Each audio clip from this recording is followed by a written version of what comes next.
Hi hello all welcome to our channel நாவின் ருசி. இன்றைக்கி நம்ம பார்க்க போகிற ரெசிபி மசாலா சுண்டல். வாங்க எப்படி பண்ணுறதுன்னு பார்க்கலாம். தேவையான பொருட்கள் நான் கொஞ்சம் பச்சை பட்டாணி ஊற வச்சு வச்சுருக்கேன். ஒரு 2 மீடியம் சைஸ் வெங்காயம் பொடியாக நறுக்கி வச்சுருக்கேன். ஒரு அரை கப் துருவின தேங்காய், காரத்துக்கு ஏற்ற மாதிரி ஒரு 3 காஞ்ச மிளகா, தேவையான அளவு உப்பு, ஒரு 3 பல்லு பூண்டு, ஒரு சின்ன பீஸ் இஞ்சி இது மாதிரி பொடி பொடியாக நறுக்கி எடுத்து வச்சுருக்கேன். அப்புறம் கருவேப்பிலை கொஞ்சம், கொத்தமல்லி கொஞ்சம், ஒரு டேபிள் ஸ்பூன் அளவு பெருஞ்சீரகம், சோம்புன்னு சொல்லுவாங்க, ஒரு 1/4 டீஸ்பூன் மஞ்சள் பொடி, தாளிக்கிறதுக்கு ஒரு டீஸ்பூன் கடுகு, அப்புறம் கொஞ்சம் எண்ணெய். வாங்க இது எப்படி பண்ணுறதுன்னு பார்த்துடலாம். இப்போ நம்ம ஃபஸ்ட்டு இந்த பச்சை பட்டாணியை வேக வச்சுக்கலாம். நீங்கள் உதிராக வேக வச்சுக்கோங்க, ரொம்ப குழைய வேக வச்சிடாதீங்க. நான் ஒரு குக்கரில் போட்டிருக்கேன். நான் இது கூடவே தேவையான அளவு உப்பும் சேர்த்துக்கலாம். இப்போது இது வெந்ததுக்கப்புறம் நம்ம பார்க்கலாம். இப்போது பட்டாணி வெந்துட்டுருக்க இந்த டைமில் நம்ம சில பொருளை அரைக்கணும். அதை அரைச்சி எடுத்துக்கலாம். ஒரு ஜாரில் தேங்காய், அதுக்கப்புறம் இஞ்சி பூண்டு வச்சுருக்கோம் இல்லையா, அதையும் சேர்த்துக்கலாம். அப்புறம் ஒரு டேபிள் ஸ்பூன் அளவு சோம்பு வச்சுருக்கோம் இல்லையா, அதையும் சேர்த்துக்கலாம். எடுத்துருக்க மஞ்சள் பொடியும் இது கூடவே சேர்த்துக்கலாம்.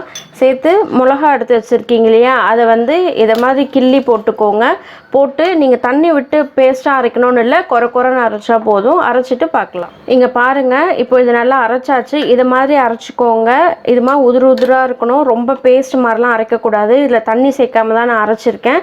நீங்களும் அது மாதிரி அரைச்சி எடுத்துக்கோங்க. இப்போ தாளிக்கிறத பார்த்துடலாம். இப்போது பட்டாணி நல்லா வெந்துடுச்சு. இங்கே பாருங்கள், அது குழையவும் இல்லை, வேகாமலும் இல்லை. இது மாதிரி நல்லா வெந்து உதிராக இருக்கணும். இப்போது நம்ம தாளிச்சிடலாம்.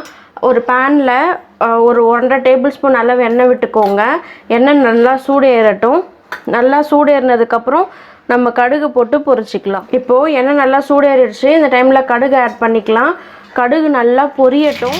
இப்போது கடுகு நல்லா பொரிஞ்சிருச்சு. இந்த டைமில் நறுக்கி வச்சுருக்க வெங்காயத்தை சேர்த்துக்கலாம். நல்லா பொடியாக நறுக்கிக்கோங்க. வெங்காயத்தை ரொம்ப பெருசாலாம் நறுக்கிக்காதீங்க. மீடியம் ஃப்ளேமில் வச்சு கொஞ்சம் நல்லா இது வதங்கட்டும். இந்த டைம்லேயே எடுத்து வச்சுருக்க கருவேப்பிலையை போட்டுக்கோங்க. கொத்தமல்லி லாஸ்ட்டாக தான் போடணும். கருவேப்பிலையும் சேர்த்து நல்லா வதக்கி விட்டுடுங்க. இங்கே பாருங்கள், வெங்காயம் நல்லா இந்த அளவு வதங்கினதுக்கப்புறம் நம்ம ஃப்ளேமை சிம்மில் வச்சுட்டு நம்ம அரைச்சி வச்சுருக்கோம் இல்லையா, அதை இது கூட சேர்த்துக்க போகிறோம்.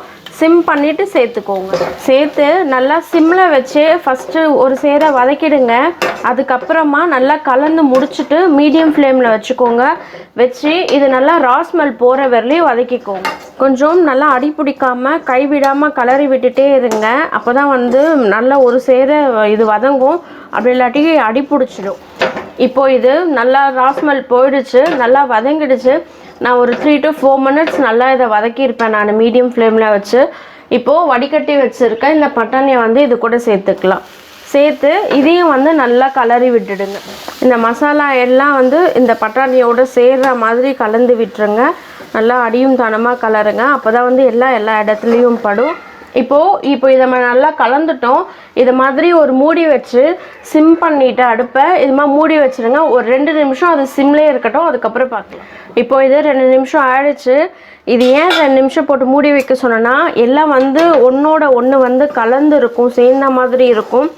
அதனால் பாருங்கள், மூடி வச்சதால் அது தண்ணி விடவும் இல்லை, குழணும் ஆகலை. நம்ம எப்படி வச்சோமோ அது மாதிரி தான் உதிராக இருக்குது. இப்போ இந்த டைமில் எடுத்து வச்சுருக்க கொத்தமல்லியை சேர்த்து நல்லா ஒரு தடவை வதக்கி விட்டுட்டு ஸ்டவ் ஆஃப் பண்ணிவிடுங்க.